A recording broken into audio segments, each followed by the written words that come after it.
teman-teman, Assalamualaikum warahmatullahi wabarakatuh. Perkenalkan, saya Intan Rahmawati dengan NIM 23103100117.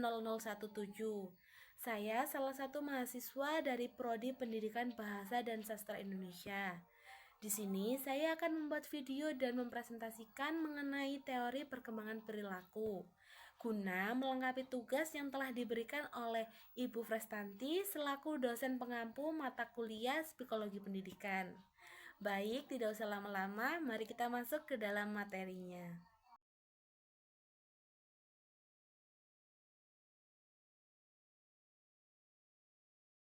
Baik, sebelum kita memulai mempelajari mengenai teori perkembangan perilaku, alangkah lebih baiknya kita mengetahui apa sih perilaku itu. Nah, perilaku merupakan suatu seperangkat perbuatan atau tindakan seseorang yang merespon terhadap sesuatu yang kemudian dijadikan kebiasaan karena adanya nilai yang diyakini.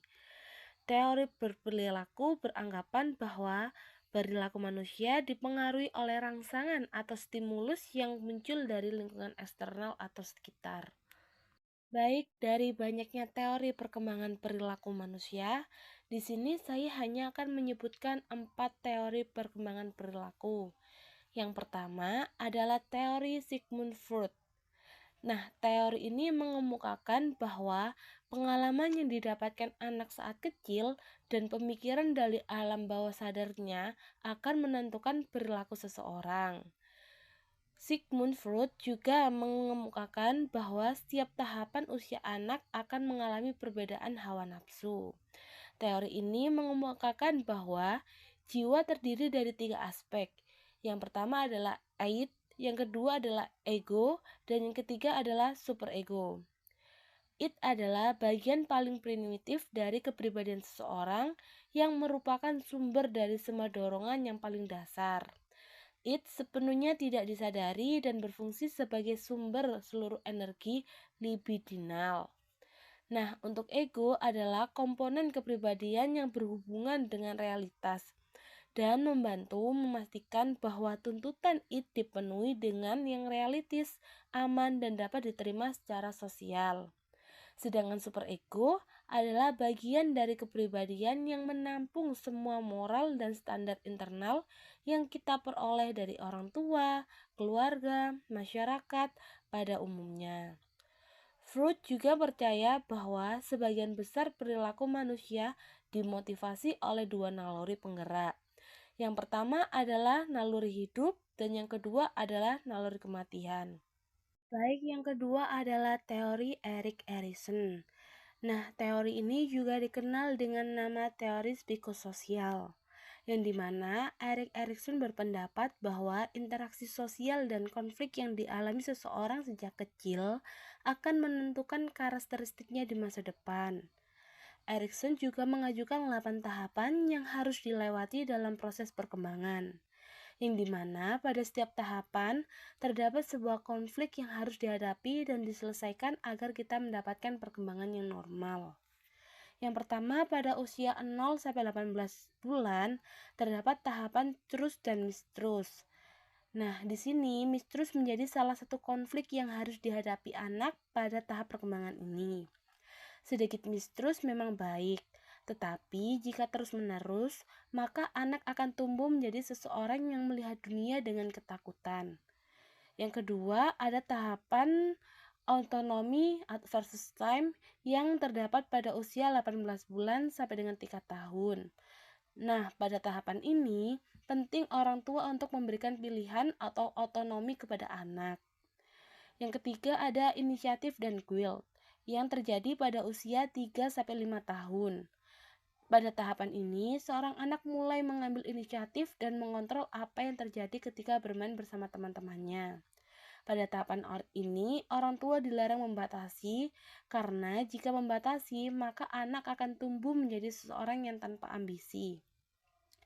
Yang keempat adalah industri dan invest theory yang terjadi pada usia 5-12 tahun. Pada tahapan ini, anak akan mulai merasa bangga atas keberhasilan dan kesuksesan dirinya. Kesuksesan dalam bersosialisasi dan menggapai sesuatu pencapaian akan menimbulkan perasaan yang kompeten, sementara kegagalan akan menghasilkan perasaan inferioritas.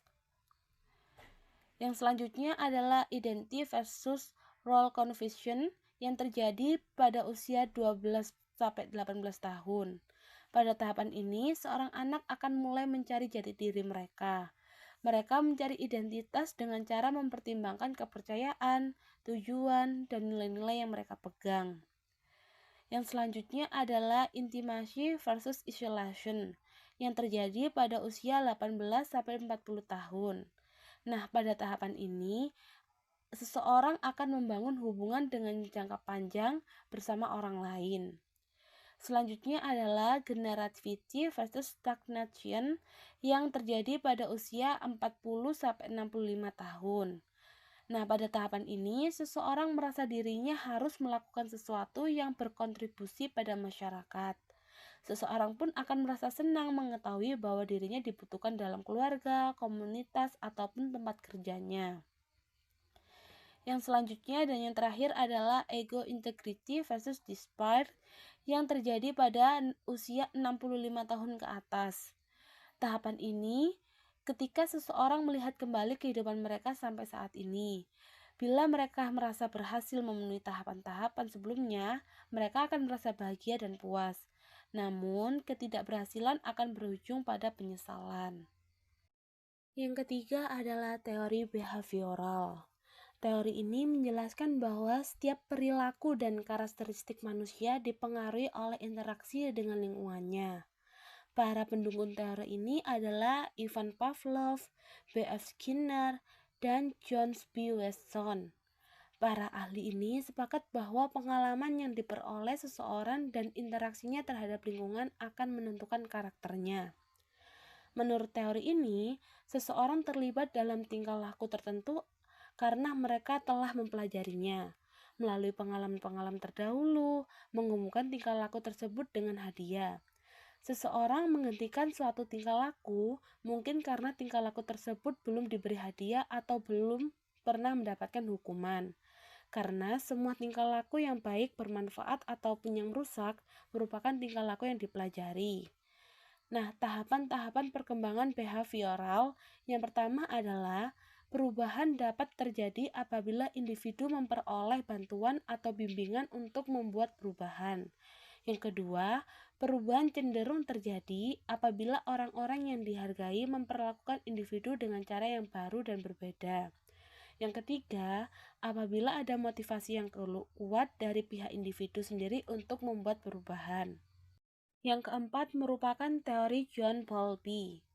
Teori perkembangan anak yang dicetuskan awal oleh teori John Bowlby berpendapat bahwa perkembangan anak ditentukan oleh interaksinya dengan orang tua atau pengasuhnya. Situasi ini akan terjadi hingga anak telah tumbuh dewasa. Selain itu, Bowlby juga mengungkapkan bahwa seorang anak terlahir untuk membutuhkan kasih sayang. Ikatan awal ini akan terus mempengaruhi keterikatannya sepanjang hidup. Nah, yang pertama ada sejak lahir hingga 3 bulan, bayi belum menunjukkan keterikatan khusus pada pengasuh tertentu. Sinyal bayi seperti menangis, rewel secara alami menarik perhatian pengasuhnya dan respon positif bayi mendorong pengasuhnya untuk tetap dekat. Yang selanjutnya adalah antara usia 6 minggu sampai 7 bulan. Bayi mulai menunjukkan preferensi terhadap pengasuh primer dan sekunder. Bayi mengembangkan kepercayaan bahwa pengasuh akan menanggapi kebutuhan mereka. Meskipun mereka masih menerima perawatan dari orang lain, bayi mulai bisa membedakan antara orang yang mereka kenal dan orang asing. Yang ketiga, pada titik ini, sekitar usia 7 hingga 11 bulan, bayi menunjukkan keterikatannya dan preferensi yang kuat terhadap suatu individu tertentu, dan mulai menunjukkan kecemasan bila di sekitar orang asing. Dan yang terakhir, setelah usia kurang lebih 9 bulan, anak mulai membentuk ikatan emosional yang kuat dengan pengasuh lain di luar figur keterikatan. Yang ini sering mencakup seperti orang tua kedua, kakak laki-laki, kakak dan nenek. Mungkin hanya itu saja materi yang dapat saya sampaikan. Semoga dapat dipahami dan berguna bagi teman-teman sekalian. Saya Intan Rahmawati mengucapkan mohon maaf apabila ada kesalahan kata maupun kalimat, baik yang saya sadari maupun tidak saya sadari. Baik, sekian. Wassalamualaikum warahmatullahi wabarakatuh. Sampai jumpa lagi teman-teman.